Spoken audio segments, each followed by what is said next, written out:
Mr. Marcos Danfried, Director of Institute for Cultural Diplomacy, distinguished guests, ladies and gentlemen. Can you hear me? At the utmost, please allow me to thank the organizers of this event for organizing this interesting event.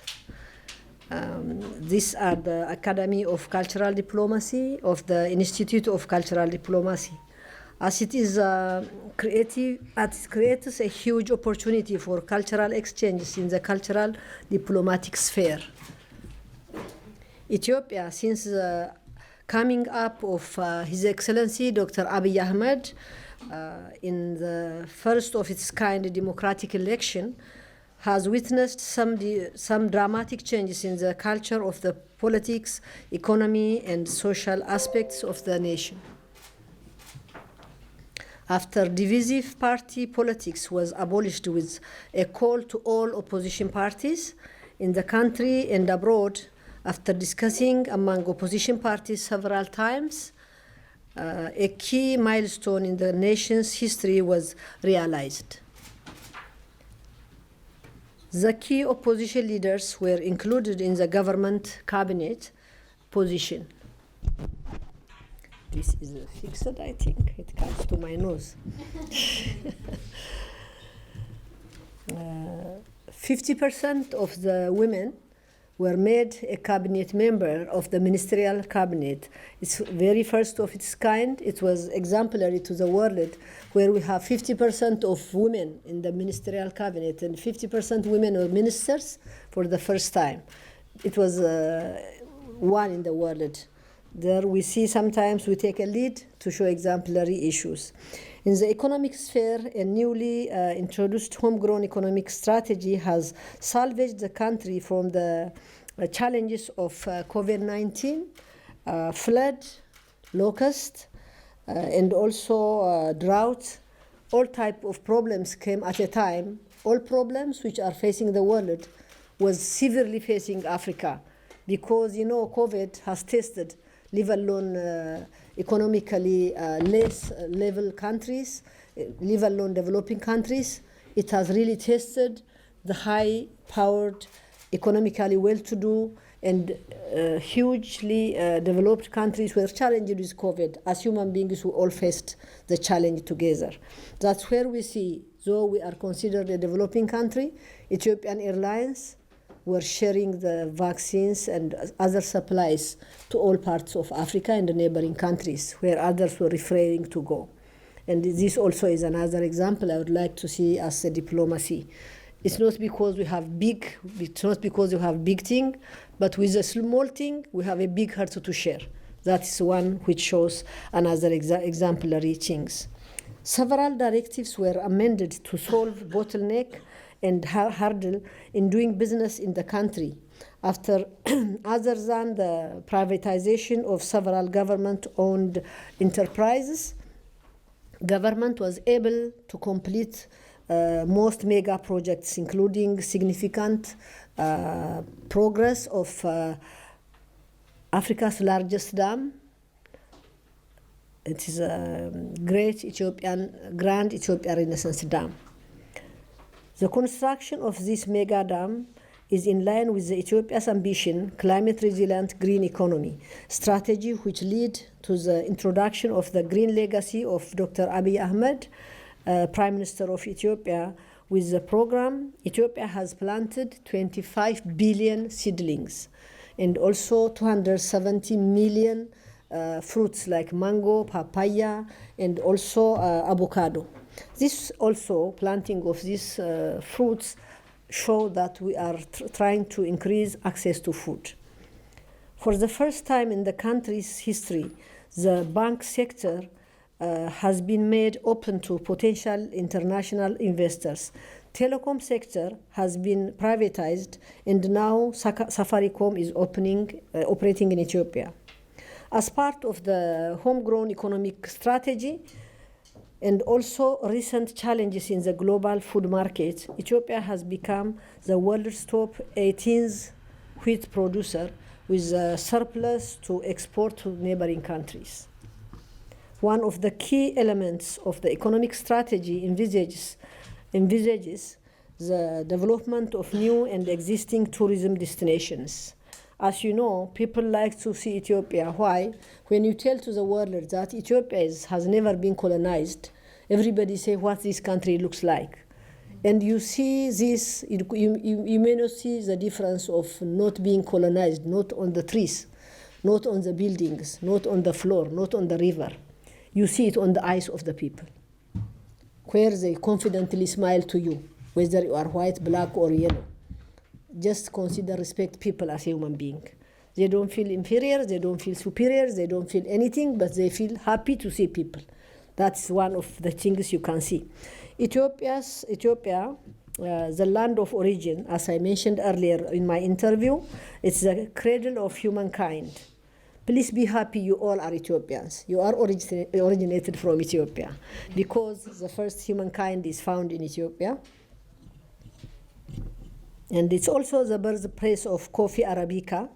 Now everybody enjoys coffee, I know, but Ethiopian coffee is very special. It is Arabica coffee, means it has a special aroma, it has a special taste and flavor, and it has current science discoveries show a lot of benefits of coffee, of course. All over they mention about coffee, and a very small amount of coffee can help even to mix it to Robusta and make other coffees very nice. You know that, yeah? Yeah. And Ethiopia is a home of endemic animals and birds. Ethiopia is also known for distance runners, marathon champion of the world. Ethiopia have 9 UNESCO World Heritage Sites, which has a tremendous advantage for us to benefit from the tourism, which is not touched at all at the moment. The Gada system, which is a very democratic way of electing leaders traditionally, an indigenous democratic socio-economic system, is another fascinating cultural practice in Ethiopia, which has been inscripted by UNESCO as an intangible cultural heritage. Ethiopia is a cultural mosaic with diverse, tangible and intangible cultural heritages. And as part of one of the world's country, Ethiopia offers a lot of values to the world. Distinguished guests, ladies and gentlemen, all these opportunities and efforts are being challenged by several factors. In the past 3 years, the government of Ethiopia has faced internal and external challenges. Internally, the reform-resistant TPLF and its warmongering behavior led the government to take action to maintain rules and law.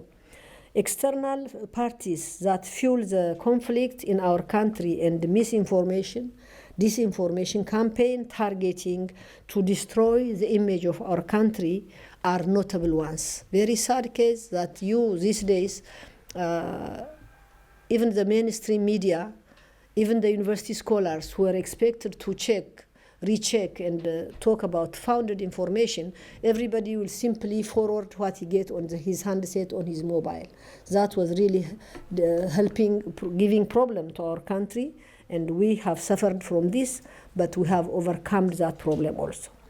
But still, the disinformation, misinformation is going on. On August 24, 2020, for the third time, TPLF, the terrorist group, killed civilians, terrorizing the population, forcing the population, the civilian, to go to the war by force, because they hijacked 1,200 trucks and trailers and transporting them to the war, to the civilian population, creating havoc in Afar and Amhara, forcefully displacing the population and looting and destroying properties and civilian infrastructure. It used the time of the humanitarian stress to remobilize and hoard humanitarian aid and fuel to begin its third round attack on civilian. Even the WFP president announced that they have looted the fuel which was meant for humanitarian service. The once roaring voice of the international community and the mainstream media during the government's offensive on TPLF the once roaring voice of the international community and mainstream media choose silence during the government's offense on TPLF during this very horrific time of our people in Afar, Tigray, and Amhara. And yet again, when Ethiopian government pushes back the outlaid terrorist TPLF fighters and began to control key cities in Tigray, the roar from these entities was afresh. Even the Director General of WHO, Dr. Tedros Adhanom, feeds the media with false allegations using his portfolio.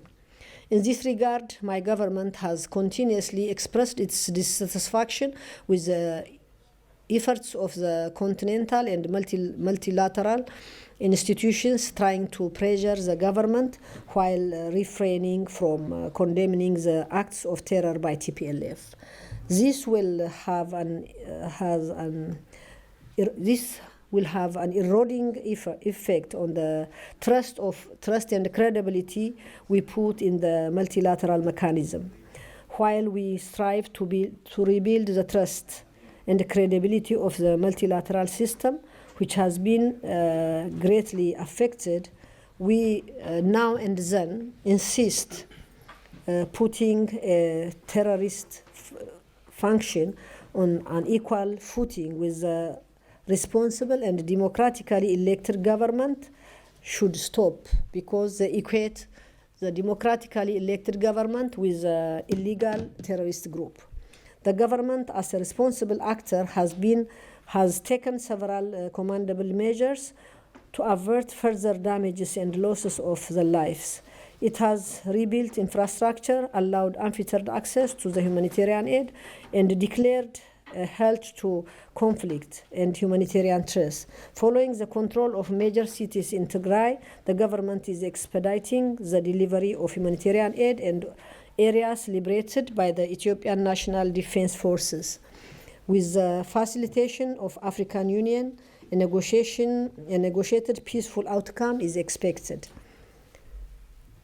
At this point, I reiterate the ever increasingly fragility of the multilateral system. Ethiopia, as a founding member of both the African Union and United Nations, the highest contributor of peacekeeping troops to the UN, is being pressured and pushed aside by the very multilateral system, along with other nations. This must stop. It's not what we deserve as a country. Distinguished guests, ladies and gentlemen, I once again would like to draw your attention to the opportunities that Ethiopia could offer to all of us. Doing business and investment in Ethiopia has never been opportune as it has been before. The reform in the economic sector has changed legal instruments and frameworks that were bottleneck to invest. Now, encouraging directives are in place for investors from abroad and from within the country. Before I conclude, I would like to thank the organizers of this event and those who directly and indirectly contribute to make it happen, to make it successful. Above all of you who make your way here to give us your time, to listen to us, to take part in this event. Without you, nothing could be a program, nothing could be successful. Audience, I really thank you from my heart. I thank everybody who have worked hard. It seems very simple to organize, but I know how much it takes. God bless you all. Thank you.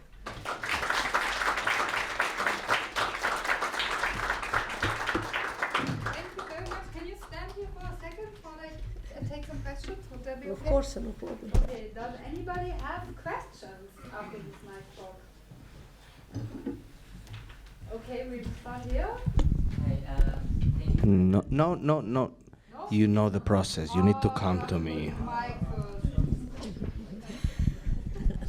Nobody will be safe from this. Yes, good afternoon. My name is Cyril. I'm from the Philippines. Thank you for that wonderful presentation.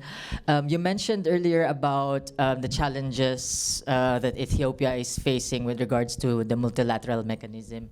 I was just wondering, also you mentioned about the history of Ethiopia as one of the very prestigious number of countries that was not colonized in the world. With my question now is, what is the role that Ethiopia is trying to work on in terms of building its relationship in the multilateral mechanism?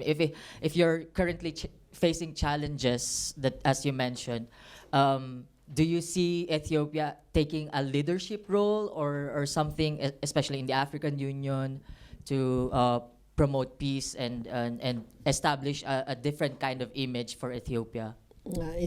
Thank you for your question. Ethiopia is always promoting peace. It has been always a peaceful country, and as I mentioned earlier, Ethiopia is the largest peacekeeping troop contributor to the world, not only to Africa. And again, the questions you mentioned, time and again, Ethiopian government, Ethiopian people has been trying to bring Ethiopia's truth to the world and even to the multilateral system. But they understand it last time, and we start re-engaging. We re-engage and try to solve things were improving. Again, when TPLF start war, and that was again, things are not going the right way. That's why we are saying we didn't stop re-engaging, trying to make people of the world to know our truth. Sometimes you can cheat somebody, but you cannot cheat God. If you have faith, if you don't have faith or trust, the universe will do the same. Sometimes scientific issues and the spiritual issues come together. Like you see in spirituality, they tell you you will harvest what you did. Even scientifically, it's true that you harvest what you do. Therefore, we always say we have the truth, and we want people not to judge us from far, to come and see the truth. Even sometimes while you are there, you might not, you may be deceived by those who are making decisive things like TPLF. Last time they killed people from Afar and Amhara. They transported with truck and bury them in one hole in their area. That if you see, you will judge without checking that dead body. That's the biggest problem what we are facing. And I don't blame you, those who cannot check. But the multilateral system who have all the capacity, all the mechanism to check when they pressurize Ethiopia unfairly. And even the United Nations, UN, whom we established, we are former and we are founders also, but we are not really treated the way we deserve. Thank you for that. Thank you, Ambassador. Yeah. I just related to the Philippines because we are also one of the founders of the UN, and currently we are struggling with extrajudicial killings in our government. So it's interesting to find out that. I would like to take one more question, and then we have, now I have 2 people at once. My student stopped, just for me. So I'm gonna let you have one more question. Anything else maybe we can do when we have our nice coffee, because we do have the coffee ceremony. And to be honest, I can't wait. I always thought we have to go for 100% Cafe Arabica, and that's how you buy your coffee. So no Robusta for me. So here. The gentleman. You have to also go to the mic. Jean-Baptiste, yeah. Otherwise, he will look at you. What? Stare you down. Thank you very much, Your Excellency. I just wanted to ask a very quick question. You mentioned something about the Grand Ethiopian Renaissance Dam, which work is underway now to fill up the reservoir. I would like to know how the dialogue with the 2 other key countries, that is Egypt and Sudan, is continuing, and if there are any prospects for sorting out some of the unsolved questions. Yeah. Thank you. Thank you so much about your question. Actually, the Ethiopian Renaissance Dam started by Ethiopia.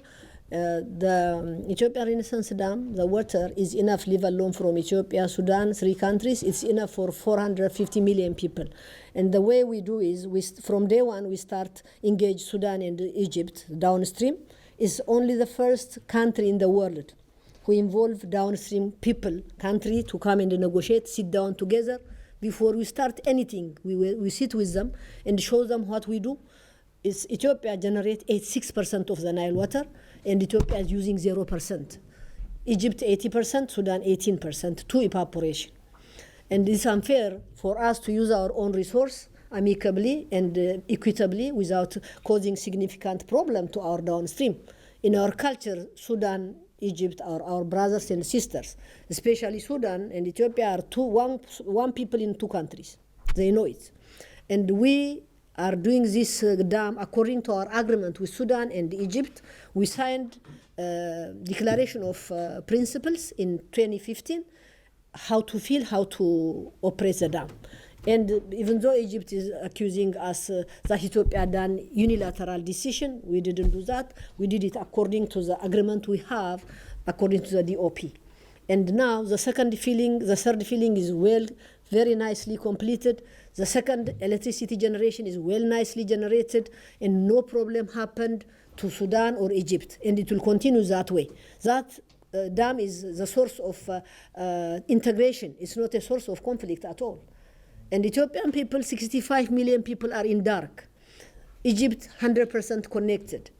And because of people use biomass to cook and to light.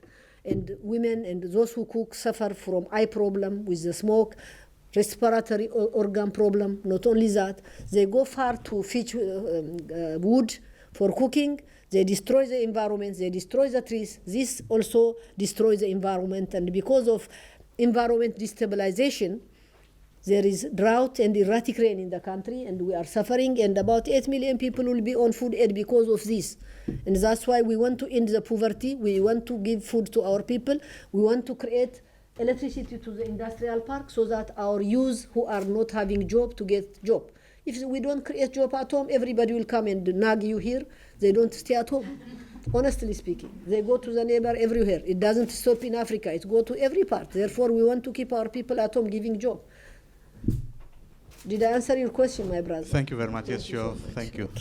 So thank you very much for being here and giving us this wonderful input. And also, I want to thank in the name of everybody for the coffee. Thank you.